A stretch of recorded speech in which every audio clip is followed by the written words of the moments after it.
Hey everyone, Maestro here.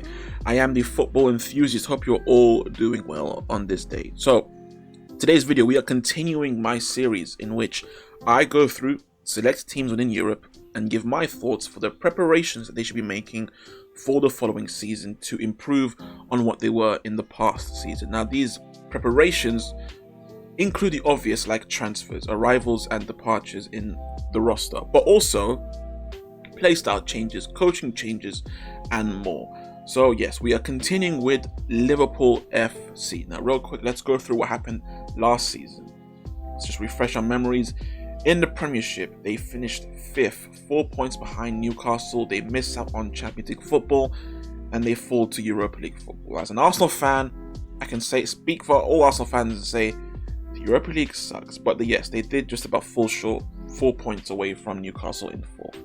Champions League, not much better, in fact a lot worse. It was an embarrassing knockout in the round of 16, 6-2 on aggregate to Real Madrid. They lost 5-2 in Anfield and then 1-0 at the Bernabeu, knocked out in the round of 16 and not in a good fashion. Now in the cup competitions, I don't really care about cup competitions, but the FA Cup, they did get knocked out pretty early to Brighton 2-1, and the Carabao Cup, I don't know, and yes, I don't really care, but who really does care? So that's what happened. Now, let's go through the squad in general and talk about additions and departures that they should be making within the squad. Now, before I give my opinion on those additions, they've already done some business. They've already been busy. Let's talk about that business and my thoughts on those additions to the squad.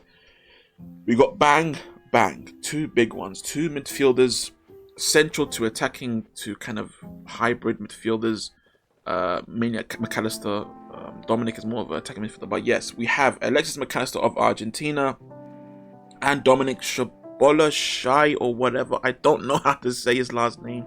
I'm just gonna call him Dominic. But yes, they have Dominic from RB Leipzig from Hungary. And my thoughts on these two transfers. Let's start with the Argentinian. This is a fantastic transfer. A absolutely fantastic transfer. Forget about the money. I mean, he's not even that much, but just from a footballing perspective, I am such a huge fan of his. I think he is a sublime player, and he was on my wish list for Arsenal. Straight up, I'm not gonna lie now because he's at Liverpool. No, I'm gonna be honest. He was on my wish list. I really wanted him for Arsenal. I thought he would fit perfectly. And in general, I think he's just a fantastic player. He's a great passer of the ball. He's a fantastic dribbler. He has a very high IQ. He has that goal-scoring threat from range too. He contributes very much so on the defensive side of the game. He is a fantastic player, and yeah, I have nothing but great things to say about him. I think this is a fantastic signing, not just because he's a great player, but also because he's a good fit. He's a great fit, and they need a player like him. On to the Hungarian, Dominic. Now, I'm sure we can all agree we are all more educated on Alexis. We know about Alexis more than we know about Dominic. Now, on Dominic, I don't know much, or I didn't know much. At first, I think he's around 70 million.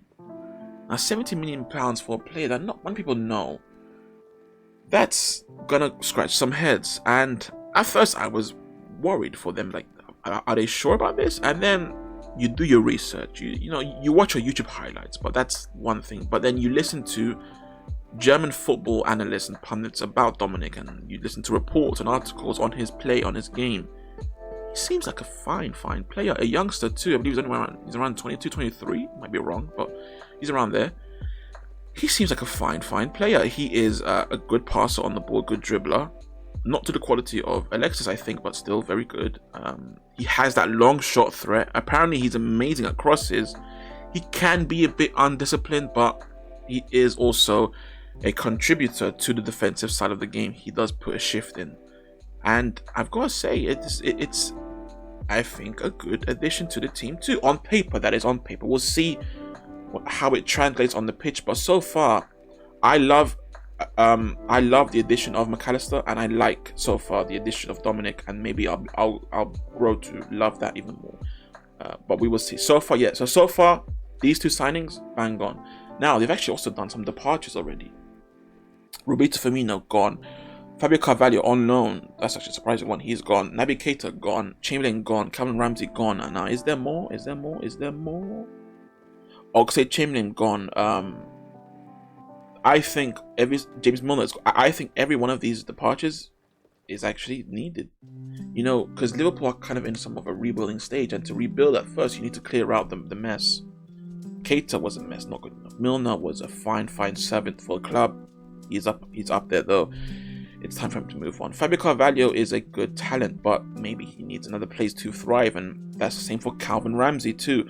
Firmino was once again a fine servant to the club, just no longer. Chamberlain was just taking up space. He was not. He started out well for Liverpool, I think. It just didn't end well. Now, Reece Williams, I don't know much about Reece Williams, but yeah, look, I think the departures that they've done so far are good. They're needed.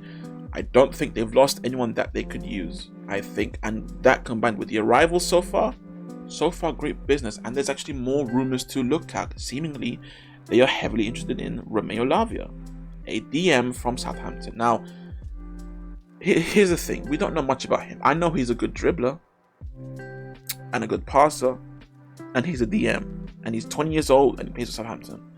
That's all I know, except for one other thing that makes me excited for him.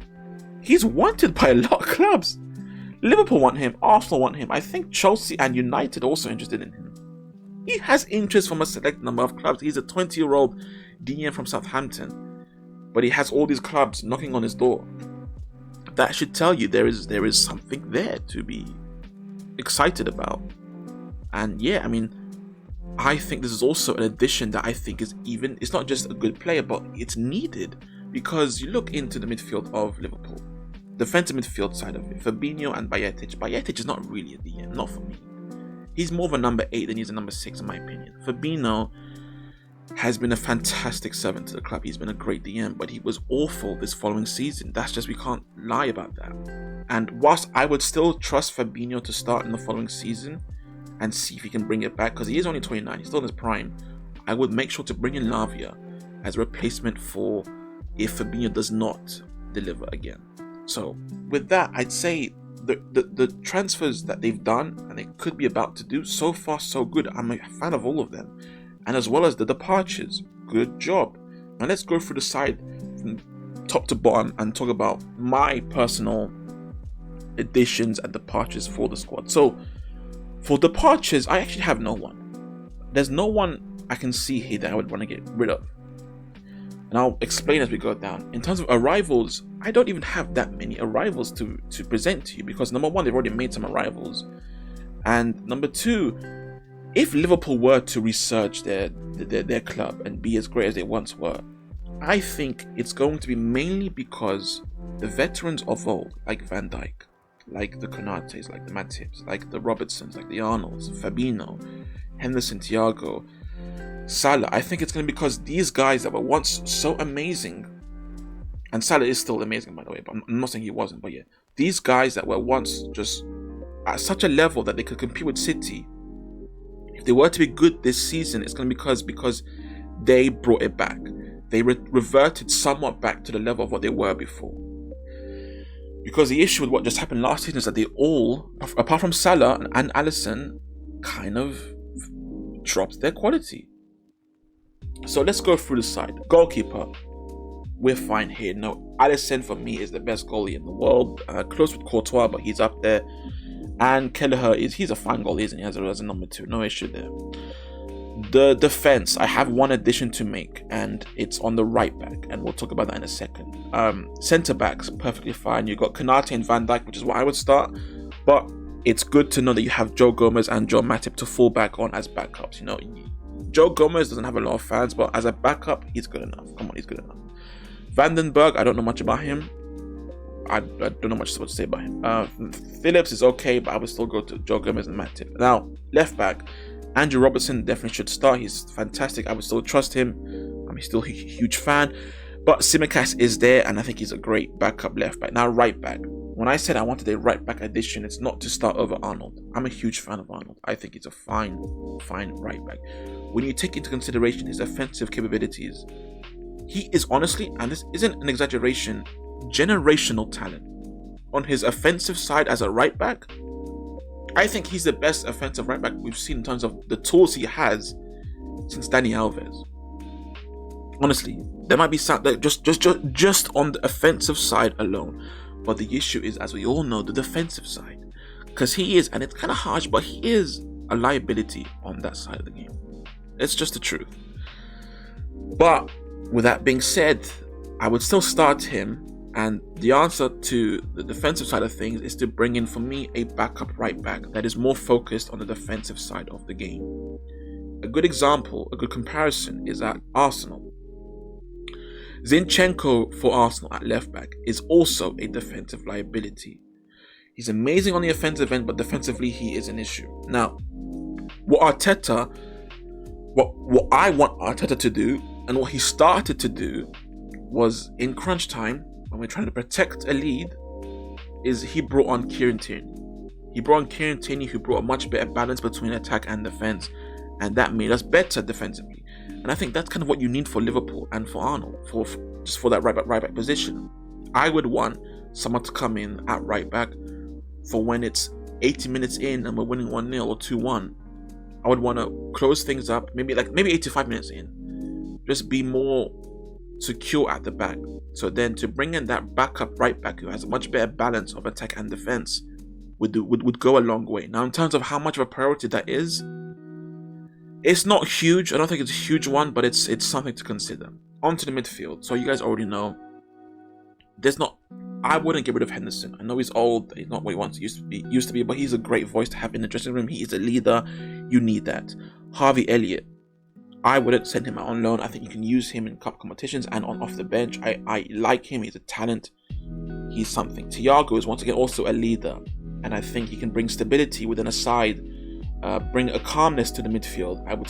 I wouldn't start him. You'll see my starting 11 later, but I wouldn't start him. But I would love to have him to be able to come off the bench. Curtis Jones, I think, a goal scoring threat. I think you could use him definitely. Bayetic is a youngster up and coming. You could send him out on loan, especially if Lavia comes in. But I would be fine with keeping him. Fabinho, he's had an awful season last year. But I think I would trust him to try and research that for the following season. And if not, then that's when this addition should come in handy, which is Lavia. So you bring in Lavia, he comes in, he starts on the bench at first. If Fabinho does not revert back to somewhat what he once was before, and it's still an issue, that's when I think you bring in Lavia. So that for me is an addition that they should be making. No departures. I think I'm fine with all of this. Attack, I have no more. So in the midfield, they've already made additions, by the way. So that's 3. With Lavia, that's 3. Now on the attack, I'm fine with all of this. Look, Diaz, Gakpo, Jota, Salah, Nunes. That's a great collective of forwards to have in one team. You know, Salah for me is a 4 right winger. No one takes that spot. But from the striker to the left winger, you can flirt between that line. I think Nunes will be playing at striker most of the time. And with that being the case, I'd want Gakpo on the left. So, looking at all of this, I only have a few additions, which is a backup right back, a backup to maybe a starting DM in Romeo Lavia. No other attackers added in, and I think the departures are already great, fantastic. No one else to get out of the side. I think you could send Bayetic on loan if you get Lavia, but that's about it. I don't have much to say because I said before, if Liverpool were to revert back to how they once were, it will be because Van Dijk and Robertson and Arnold and Henderson and Co and Gakpo and all those others, they stepped up their game. The personnel that I think is needed to achieve high levels is already in this squad. Now, MacAllister and Dominic and Lavia would be great additions, and they are, I think. But I just think the main reason, if they were to be great again, would be because the players of old were once again great. So with that being said, I think their best 11 to start the season looks like this. Now, this is a mistake. So Salah on the right, yes, definitely, but I would put Gakpo on the left. Don't worry what you're seeing here. This is wrong. I would start MacAllister and Dominic over Thiago, over Henderson. I would start those two. I would rather have them. They're young, they're hungry, and you need something fresh. You need to start a new era. Something to look forward to, not just for the now, but for the future as well. It's the best. And I would also start Fabinho for the time being, if he still is an issue. If he can't revert back to what he once was, that's when Lavia comes in for me. Same back four. I would look, Van Dijk, I know he has his critics right now, but I still think he's fantastic. I still would trust him to revert. I don't think he'll ever reach his prime again, but I think he will be a world-class centre-back again. I do. Konate, I would rather have him than Matip, but if you play Matip, not a big issue, but Konate for me, he is younger and I think he is better. Arnold, you definitely start him. His offensive capabilities are unbelievable, but for me, you do bring in that backup right back for the defensive side of the game. Robertson, I'm a huge fan. I mean, he's kind of an asshole. he's kind of a douchebag, but as a player, he is fantastic. Alisson, for me, the best goalie in the world. I think when you have this 11, looking at it, it looks fantastic in my opinion. Real quick on Nunes. Nunes, yes, he has his critics. He can't finish, but you just give him time. I think you give this guy time. He causes so much mayhem, and I think it will click for him at some point. Him alongside Klopp will find a way, and I think he could start bagging in some goals very soon. I think that potential is there. Now, with this 11, what are my expectations for them? I think they should get second, honestly. I wouldn't expect them to beat City. City are just surreal. But I would expect them to challenge Arsenal, United, or whoever for second. I really would. I expect that from them. And in terms of the Europa League, what should they do? Well, I mean, if things go to plan in the Premiership, they'll make Champions League football, which is great. But if things don't go for plan, then they need to win the Europa League. So my minimum expectations is to either get second or third, or if you don't get that, then win the Europa League. Do one of those two. That's for me the minimum expectations for Liverpool this season. All right. Now, in terms of their ceiling, I mean, if Salah is great again, if Nunes and Gakpo can click, if MacAllister and Dominic are as great as we think they are, if Fabinho, Van Dijk, and Arnold and so on can revert, their ceiling is the Premiership. Straight up. That's not crazy. Their ceiling is the Premiership. But their minimum for me is second, third, or winning the Europa League. Anything apart from that, I think it's a failure of a season. I do. Now, my predictions for this team will come later on when we come closer to the season, but we will see. Hope you guys enjoyed. That's my thoughts on Liverpool, on the additions, departures, on the playstyle changes, etc. If you guys did enjoy, please leave a like. If you want to see more, please subscribe for more. Please comment down below what you guys think, what you would do to this team. Have a great day, and as always, take care of yourselves.